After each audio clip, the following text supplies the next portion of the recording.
line by Albert Einstein when he was talking to his students about trying to solve mathematical problems and equations.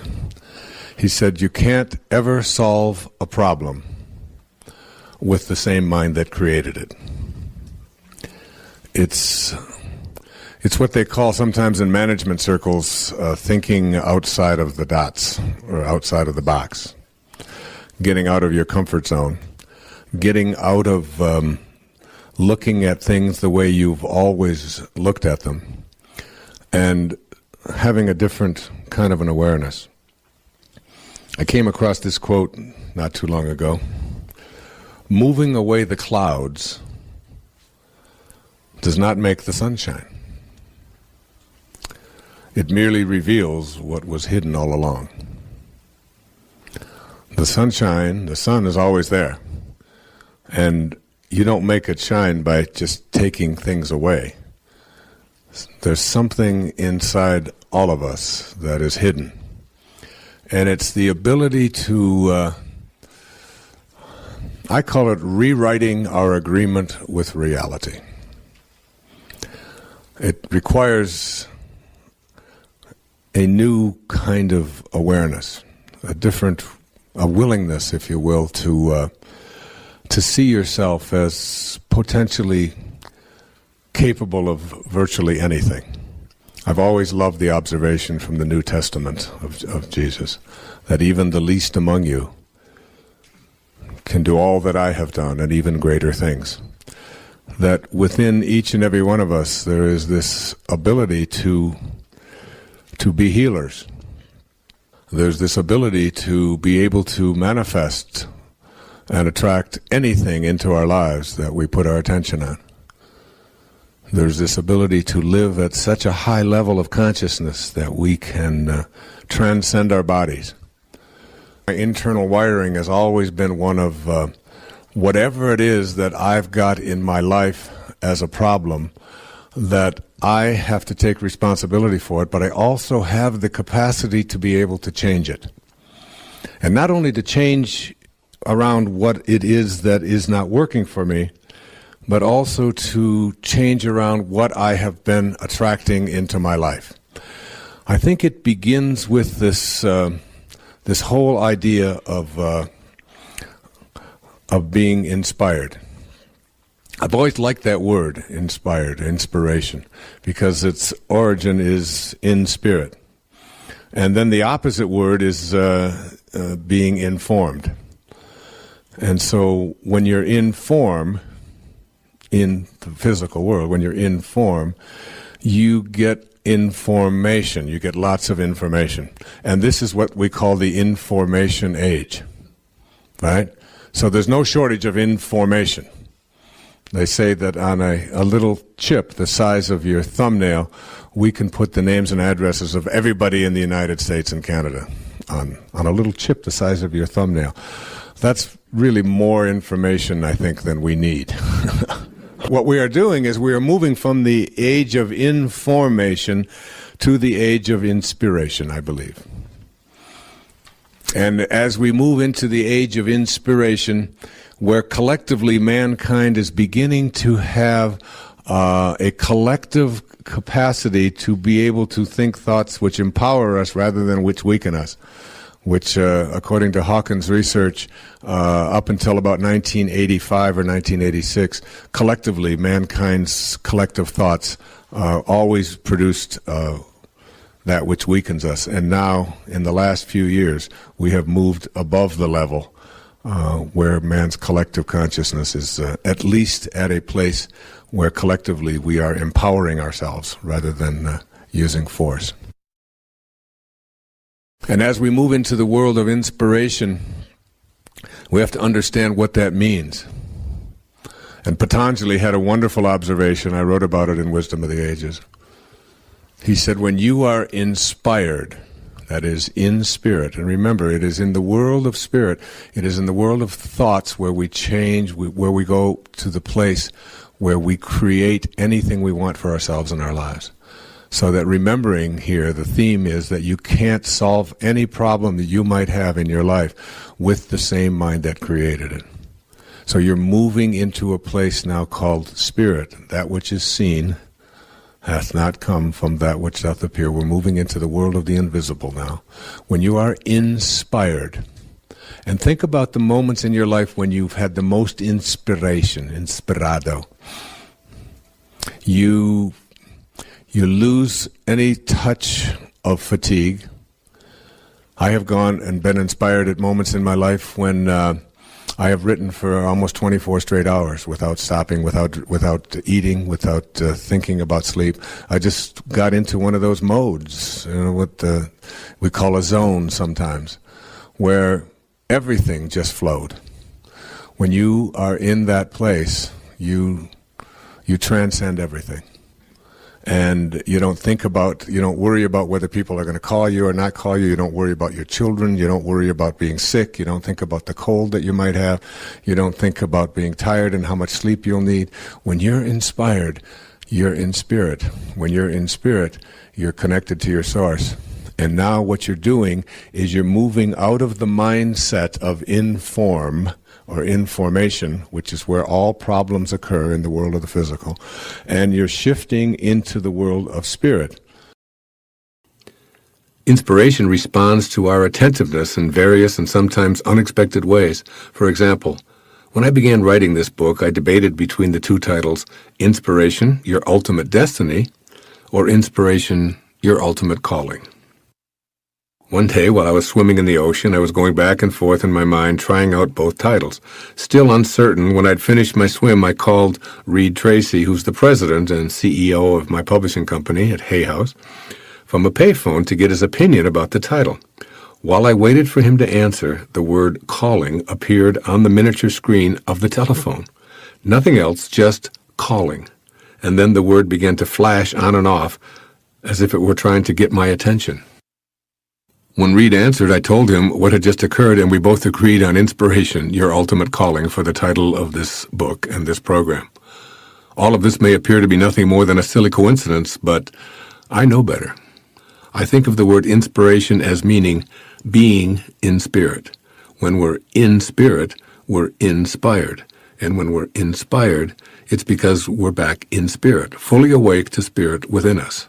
Being inspired is an experience of joy. We feel completely connected to our source and totally on purpose. Our creative juices flow, and we bring exceptionally high energy to our daily life. We're not judging others or ourselves. We're uncritical and unbothered by behaviors or attitudes that, in uninspired moments, are frustrating. Our heart sings in appreciation for every breath, and we're tolerant, joyful, and loving. Being in spirit isn't necessarily restricted to the work we do or the activities of our daily life. We can be inspired and at the same time be unsure of what vocation to pursue or what activities we want to schedule. Inspiration is a simple recognition of spirit within ourselves. It's a return to that invisible, formless field from which all things emanate, a field of energy that I call intention in my previous book, The Power of Intention. My experience with being in spirit. When I'm in spirit, I have a feeling of contentment. But more than this, I experience joy. I'm able to receive the vibrational energies of my source, call them voices or messages or silent reminders, even invisible suggestions or what have you, but they're vibrations of energy that I'm able to align with as I get myself out of the way. Wolfgang Amadeus Mozart, one of the world's great geniuses, once remarked, quote, "When I am, as it were, completely myself, entirely alone and of good cheer, say, traveling in a carriage or walking after a good meal or during the night when I cannot sleep, it is on such occasions that my ideas flow best and most abundantly. Whence and how they come, I know not, nor can I foresee them." End of quote. We don't have to be a genius to know what Mozart speaks of. The same force in a different way is flowing through you and me right now. I've learned to remove resistance to the free flow of this spiritual energy by reminding myself to align with it, or to be in spirit in my thoughts and my expectations. When I sit down to write, my desire is to invite spirit to express through me. And I encourage ideas to flow freely. Like Mozart, I'm connected as if it were to my source in spirit, thinking and expecting to be the instrument of my spiritual source. Ideas flow, and whatever assistance I need just shows up. And, like Mozart, I can't describe how the ideas come, and I can't force them. Staying in spirit seems to be the secret to this feeling of being inspired. I also find that inspiration flows in other areas of my life when my primary mission is like what Michael Berg so beautifully describes in Becoming Like God, Kabbalah, and Our Ultimate Destiny. Quote, "Just as every being is God's business, every being becomes our business as well." Unquote. That is, being inspired necessitates the willingness to suspend ego and enter a space where I want to share who I am and what I have in a completely unlimited fashion. When you feel inspired, everything works. The reason that everything works is because you have left the material, the physical world, the world of the ego, and you've moved into the world of spirit. And when you move into the world of spirit, into that invisible world, you get connected. And inspiration means inspired. And Patanjali said, when you are inspired by some great purpose, some extraordinary project, all your thoughts break their bonds. Your mind transcends limitations. Your consciousness expands in every direction. And you find yourself in a new and great and wonderful world. Dormant forces, faculties, and talents come alive. And you discover yourself to be a greater person by far than you ever dreamed yourself to be. There's some very important wisdom in that. This idea of finding yourself inspired means that you allow these dormant forces, these things that are in every single one of us, to come alive. Consciousness begins to expand. Things begin to show up in your life. You begin to manage the coincidences of your life. Fourth verse of the Tao Te Ching. Quote, "The Tao is empty but inexhaustible, bottomless, the ancestor of it all. Within it, the sharp edges become smooth, the twisted knots loosen, the sun is softened by a cloud, the dust settles into place. It is hidden, but always present. I do not know who gave birth to it. It seems to be the common ancestor of all, the father of things." End quote. Living infinitely. The Tao is the source of all life, yet it is empty and limitless and cannot be constrained, quantified, or measured. This life-giving energy of creation provides a profound source of joy that's accessible at all times. If you live from an infinite perspective, you'll relinquish the idea that your own identity is the physical body in which you progress from birth to death. In your totality, you're an infinite being disguised as a person existing in the world of sharp edges and twisted knots, as this verse refers to. Coalescing within and around you at all times is the invisible, life-giving force of the Tao. It is inexhaustible, it is bottomless, it cannot be depleted.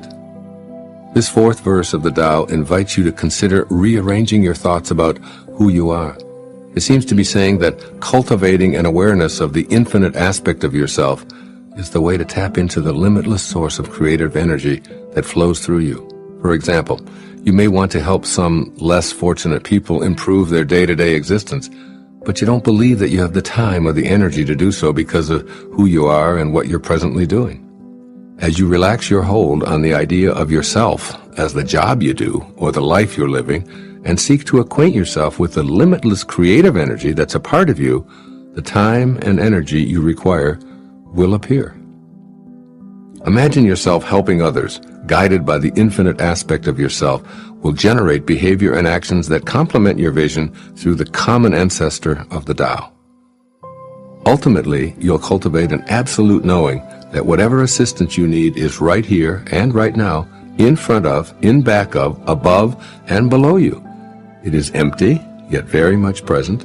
It is, as Lao Tzu reminds you, inexhaustible, bottomless, the ancestor of it all. Awareness of the omnipresence of the Tao means that thoughts of shortages or lacks aren't prevalent. Beliefs such as, "There's no way this will happen, it's not my destiny," or "with my luck, things could never work out," cease to be entertained. Instead, you begin to expect that what you imagine for yourself is not only on its way, it's already here. This new self-portrait based on the cooperative presence of the invisible Tao elevates you to living an inspired life, that is, one of being in spirit, or in unending touch with the Tao. When you live infinitely, the rewards are a sense of peaceful joy because you know that all is in order. This is what I imagine Lao Tzu's ancient words mean in our modern era. First, consider all things that seem to be a problem from the perspective of the eternal Tao. Believing that there's a shortage of prosperity is a signal to think in terms of the inexhaustible source, the Tao. Just like everything else on our planet, money is available in limitless quantities. Know this and connect to the bottomless supply. Do it first in your thoughts by affirming, everything I need now is here. Prosperity thoughts are energetic instructions to access your infinite self, so actions will follow them. Take this same approach, staying in harmony with the Tao, to all of your problems, for there's an all-encompassing supply of well-being to partner with. So rather than giving energy to illness and perceived misfortunes, stay with the Tao. Stay with what can never be used up. Stay with that which is the Father of all things, the creative source of it all. It will work with and for you, as you have it in your thoughts, then in your feelings, and finally, in your actions. And secondly, be an infinite observer.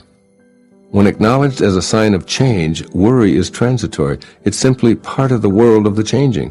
If you view your life from the vantage point of an infinite observer, concerns, anxieties, and struggles blend into the eternal mix. From this ageless perspective, picture how important the things you feel depressed about now will be in 100, 1,000, 1,000,000, or an uncountable number of years. Remember that you, like the infinite Tao from which you originated, are part of an eternal reality. Rearrange your thoughts to practice thinking in alignment with the Tao. With the assistance of the eternal Tao, all of the sharp edges of life smooth out, the knots loosen, and the dust settles. Try it. Do the Tao now. Pick a situation today. Any situation will work. And instead of verbally responding, be silent and listen to your thoughts. For example, in a social gathering or business meeting, choose to seek the emptiness found in silence in order to be aware of your infinite self. Invite it to let you know when or whether to respond. If you find your worldly ego interpreting or judging, then just observe that without criticizing or changing it, you'll begin to find more and more situations where it feels peaceful and joyful to be without response, just to be in the infinity that's hidden but always present. You might want to duplicate this advice of my teacher, Nisargadatta Maharaj, and post it conspicuously so that you can read it daily, as I do. Quote, "Wisdom is knowing I am nothing, love is knowing I am everything, and in between the two, my life moves." Unquote. And while you're living, stay as close to love as you can. And when we look at what it means to live an inspired life, it's nothing more, in my estimation, it's nothing more than finding a way for you to be in harmony with the spiritual essence from which you originated. Not just in your actions, not just in your feelings, and not just in your behaviors of attending church or being nice once in a while, in every single thought that you have. And I'd like to suggest to you that inspiration is not something that comes and goes. It's not something that you have one moment and then in the next moment it disappears. And this is a whole new look at inspiration. To me, inspiration is living in spirit at all times and catching ourselves when we find ourselves disconnected from the spirit from which all of us emanated.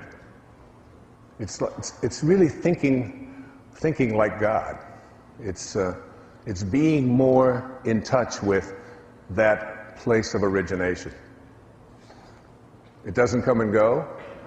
When you live an inspired life, you begin to feel as if you're on purpose. I guarantee you that at the end of this show, you will not have to ask the question, what is my purpose, and how do I find it, and where is it, and how come I can't get it, and why does somebody else have it and I don't seem to get it? It always seems to elude me. These will no longer be the issues that face you about being inspired. It's really about living day in and day out from this divine perspective of watching every single thought that we have and catching ourselves when we have a thought that is inconsistent with that divine source from which we all came.